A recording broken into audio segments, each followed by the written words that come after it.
Welcome to World's Most Thrilling Cases. Today, we are delving into the darkest, most enduring mystery in the history of American true crime. It is a story that has baffled law enforcement, obsessed amateur sleuths, and terrified the public for over half a century.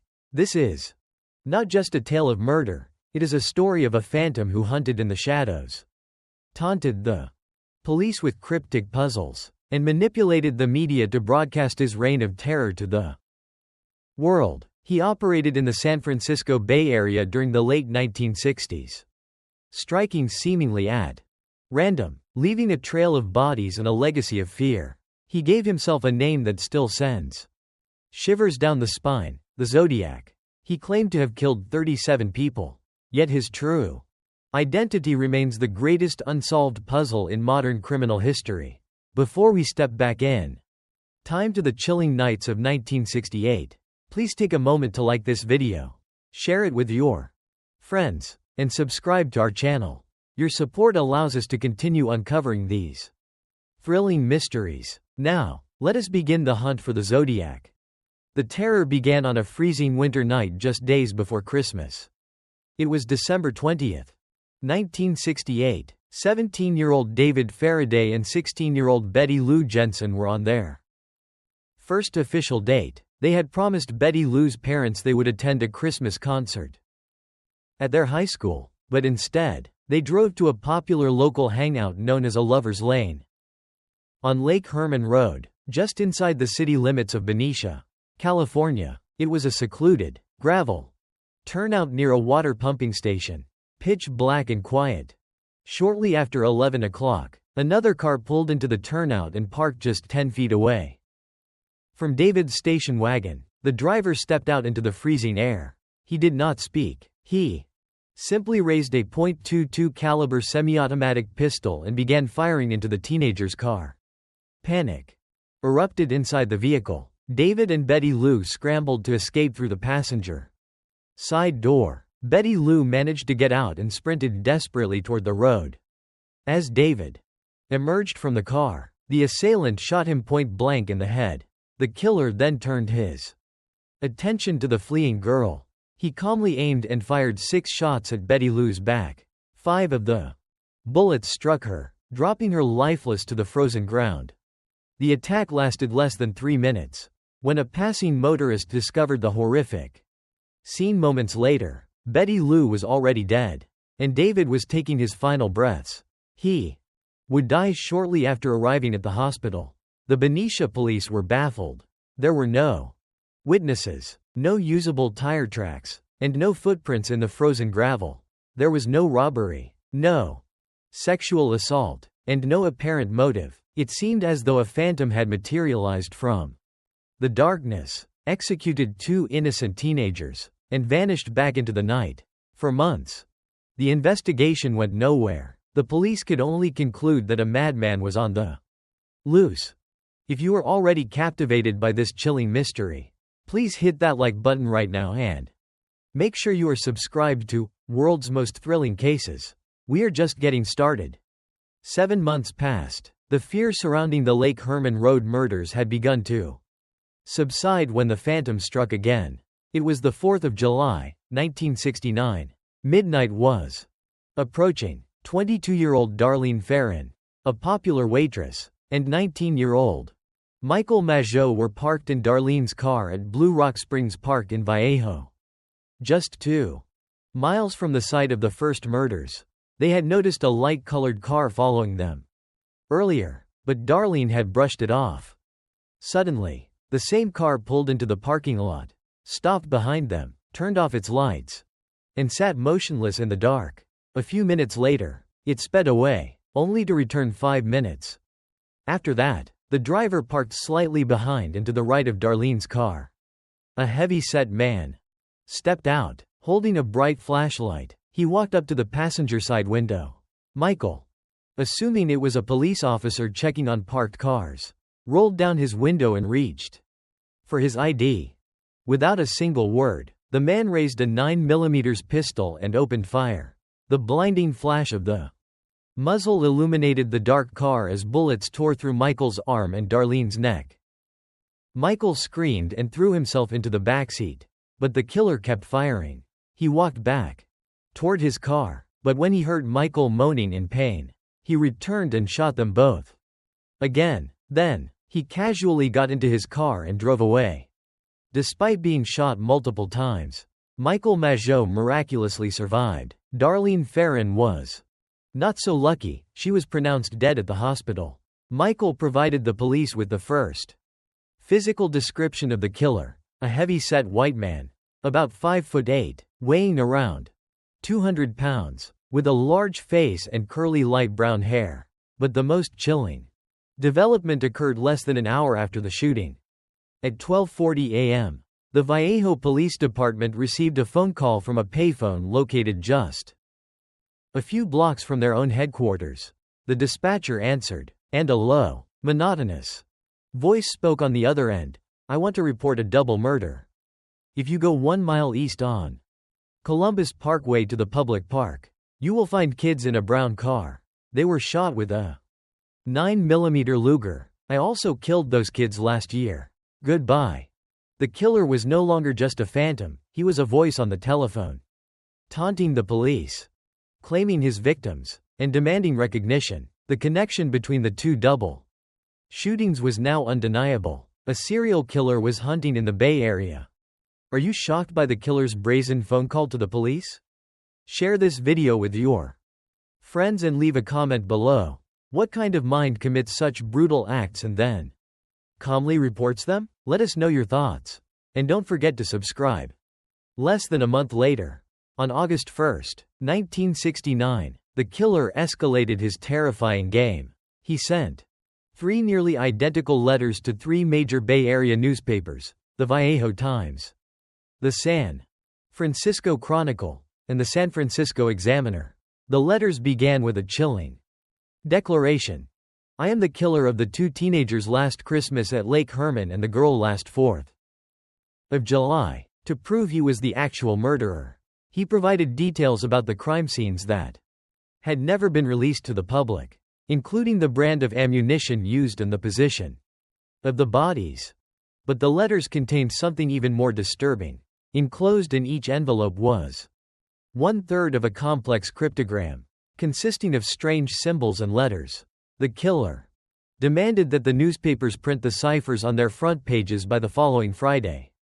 He claimed that the 408-symbol cipher contained his true identity. If his demands were not met, he threatened to cruise around all weekend killing lone people in the night. The newspapers complied, and the ciphers were published. The FBI and the CIA immediately set to work trying to crack the code, but they were beaten to the punch by a high school teacher and his wife from Salinas, California. Donald and Betty Hardin, amateur puzzle enthusiasts, managed to decode the 408-symbol cipher in just a few days. Betty had correctly guessed that a killer with such an ego would likely use the word "kill" multiple times in his message. The decoded message was a horrifying glimpse into a deeply disturbed mind. It read, in part, "I like killing people because it is so much fun. It is more fun than killing wild game in the forest. Because man is the most dangerous animal of all. The best part of it is that when I die I will be reborn in paradise and all the I have killed will become my slaves."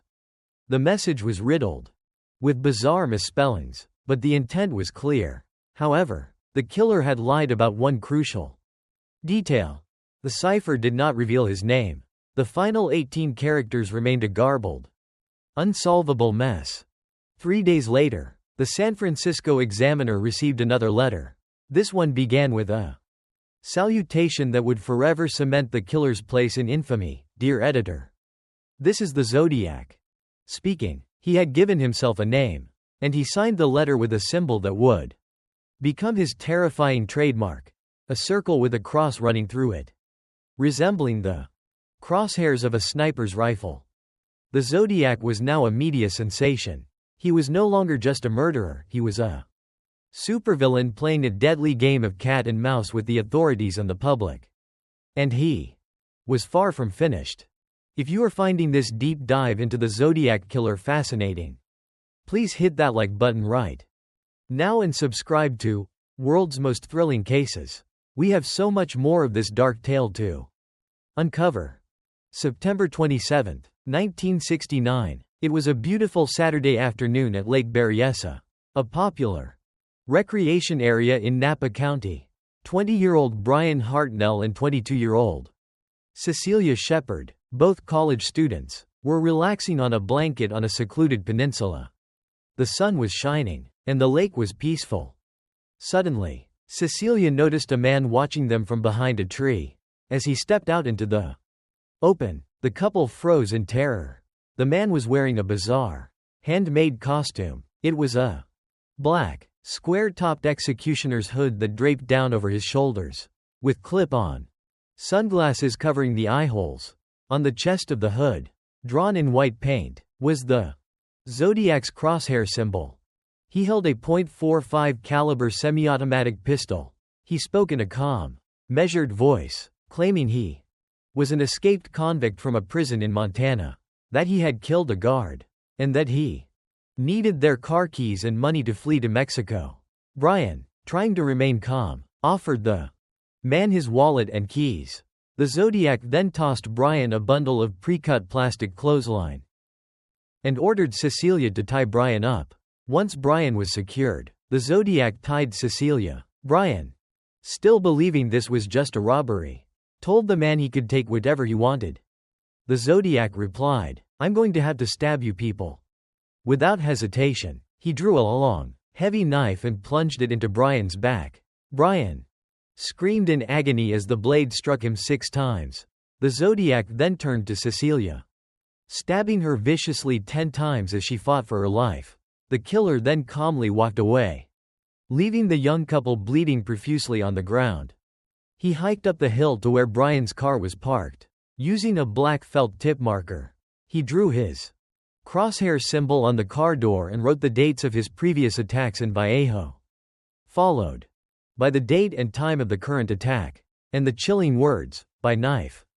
At 7:40 p.m., the Napa County Sheriff's Department received a call from a payphone in downtown Napa, 27 miles from the lake. The voice on the line said, "I wish to report a murder." "No, a double murder. They're 2 miles north of park headquarters." They were in a white Volkswagen Carman Ghia. The dispatcher asked for his location. The voice replied, "I'm the one who did it," and then set the receiver down without hanging up. Miraculously, both Brian and Cecilia were still alive when help arrived. Brian survived his horrific injuries and provided a detailed account of the bizarre encounter. Tragically, Cecilia slipped into a coma and died 2 days later. The Zodiac had struck again, changing his method from a gun in the dark to a knife in broad daylight, and introducing a terrifying theatrical element. With his executioner's costume, the panic in Northern California was reaching a fever pitch. But the Zodiac's most brazen and dangerous attack was yet to come. We are about to enter the most critical and frustrating chapter of the Zodiac investigation. If you're hooked, please like, share, comment, and subscribe to World's Most Thrilling Cases. You won't want to miss how close the police actually came to catching him. It was October 11, 1969, just 2 weeks after the brutal stabbings at Lake Berryessa. The setting shifted from the secluded lovers' lanes of Vallejo and Napa to the bustling, affluent streets of Presidio Heights in San Francisco. Around 9:40 p.m., a 29-year-old taxi driver and doctoral student named Paul Stein picked up a fare in downtown San Francisco. The passenger asked to be taken to Washington and Maple Streets in Presidio Heights. As the yellow cab approached the destination, the passenger suddenly requested to go 1 block further, to the corner of Washington and Cherry.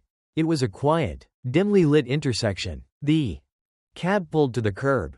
Without warning, the passenger drew a 9mm pistol, pressed it against the back of Paul Stein's head, and pulled the trigger. The driver slumped over, dead instantly. The killer then reached into the front seat, removed Stein's wallet and car keys, and carefully tore a large, rectangular piece of fabric from the back of the driver's blood-soaked shirt. But this time, the Zodiac had made a massive miscalculation. Across the street, in a second-story window, 3 teenagers were watching. The street lights illuminated the cab perfectly. They saw a husky white man, wearing dark clothing and glasses, wiping down the interior of the cab with a rag. He was methodically removing his fingerprints from the door handles and the dashboard. The teenagers immediately called the San Francisco Police Department. They reported a crime in progress and described the suspect. However, in a tragic error that would haunt the investigation forever, the police dispatcher mistakenly broadcasted the suspect's race as black. Just 2 minutes after the teenagers' call, 2 patrol officers, Donald Falk and Eric Zelms, were racing toward the scene. As they approached the intersection of Jackson and Maple, just 1 block away from the murder, they saw a white man walking briskly along the sidewalk, heading north toward the Presidio Army base. Because they were looking for a black suspect, they did not draw their weapons. Instead, they slowed down and asked the man if he had seen anything suspicious. The man paused, pointed eastward, and calmly replied that he had seen someone waving a gun running in that direction. The officers thanked him and sped off toward the false lead. It was the closest the police would ever come to catching the Zodiac. The killer had literally spoken to 2 police officers mere minutes after executing a man, and walked away into the darkness of the Presidio. He later boasted about this encounter in a letter, taunting the police for their incompetence. He claimed he had hidden in the park, watching the officers search for him with dogs and motorcycles. The composite sketch generated from the teenager's description and the officer's brief encounter became one of the most famous images in criminal history. A heavy-set man with a crew cut, wearing thick, dark-rimmed glasses. But the sketch was not enough. The Zodiac had vanished again. If you are frustrated by how close the police came to catching the Zodiac, share this video right now. Leave a comment below with your thoughts. And make sure you are subscribed to World's Most Thrilling Cases for more incredible true crime stories. 2 days after the murder of Paul Stine, the San Francisco Chronicle received a letter that sent shockwaves through the city. Inside the envelope was a bloody piece of Paul Stine's shirt. The letter began, "This is the Zodiac speaking. I am the murderer of the taxi driver over by Washington Street and Maple Street last night. To prove this, here is a blood-stained piece of his shirt." But the Zodiac was not just claiming another victim. He was escalating his threats to a horrifying new level. He wrote, "School children make nice targets. I think I shall wipe out a school bus some morning. Just shoot out the front tire and then pick off the kiddies as they come bouncing out." Panic gripped the Bay Area. Armed police officers rode shotgun on school buses, and parents kept their children home from school. The Zodiac was no longer just a killer, he was a domestic terrorist holding an entire region hostage with a pen and a piece of paper. On November 8, 1969, he sent another cryptogram to the Chronicle. This one contained 340 characters and became known as the Z340. For 51 years, it remained one of the most famous unsolved ciphers in the world. It defied the efforts of the FBI, the CIA, and thousands of amateur codebreakers. It wasn't until December 2020 that an international team of 3 private citizens, a software engineer, a mathematician, and a programmer, finally cracked it using custom software that ran 650,000 possible solutions. The decoded message offered no clues to his identity, only more chilling delusions. It read, "I hope you are having lots of fun in trying to catch me. I am not afraid of the gas chamber, because it will send me to paradise all the sooner because I now have enough slaves to work for me." The Zodiac continued his psychological warfare throughout 1970. He sent a bomb diagram threatening to blow up a school bus. He sent a map of the Bay Area with a crosshair over Mount Diablo, claiming it held the secret to a buried bomb. He sent a 13-character cipher that began, "My name is," which has never been definitively solved. He sent a 32-character cipher, also Unsolved. He mailed greeting cards, including a Halloween card to Chronicle reporter Paul Avery that read, "Peek-a-boo, you are doomed." He demanded that people wear Zodiac buttons, and complained when they didn't. He claimed responsibility for other murders, eventually boasting a total of 37 victims. He was playing a grand, sick game, and the police were always one step behind. And then, as suddenly as he had appeared, the Zodiac went silent. After a letter in 1974 praising the movie, The Exorcist, the confirmed correspondence stopped. The Zodiac vanished into the fog of history, leaving behind a trail of blood, unbreakable codes, and a mystery that continues to captivate the world. Over the decades, the San Francisco Police Department investigated over 2,500 suspects. Only one man was ever officially named as a suspect, Arthur Lee Allen, a former elementary school teacher and convicted sex offender. He owned a Zodiac brand watch. He wore the same shoe size as the prints found at Lake Berryessa, and he was known to have discussed writing a novel about a killer who hunted couples and taunted the police. But the physical evidence, fingerprints, handwriting, and DNA, never definitively matched Allen. He died in 1992, taking whatever secrets he held to the grave. Countless other suspects have been proposed by amateur sleuths and professional investigators. Earl Van Best Jr., Gary Francis Post, Lawrence Kane, Richard Gaikowski. Books have been written, movies have been made, and internet forums are filled with theories. But the truth remains elusive. Who was the Zodiac? Was he a brilliant mastermind who orchestrated the perfect crimes? Was he a lucky amateur who stumbled his way into infamy? Or was he simply a sad, pathetic man who found power in terrorizing a city from the shadows? The Zodiac killer case remains officially open in Napa County and Riverside, and the FBI's investigation continues. The crosshair symbol still evokes a sense of dread, a reminder that sometimes the monsters are real, and sometimes they get away. Thank you for joining us on this chilling journey into the story of the Zodiac Killer. We hope this video has provided a deeper understanding of the most famous unsolved murder case in American history. If you found this video compelling, please hit that like button, share it with your friends, and leave a comment below with your thoughts on the case. Who do you think the Zodiac was? Do you believe the remaining ciphers will ever be cracked? We want to hear from you. And most importantly, don't forget to subscribe to World's Most Thrilling Cases and turn on the notification bell so you never miss an episode of our true crime deep dives. Until next time, stay safe, trust your instincts, and stay curious.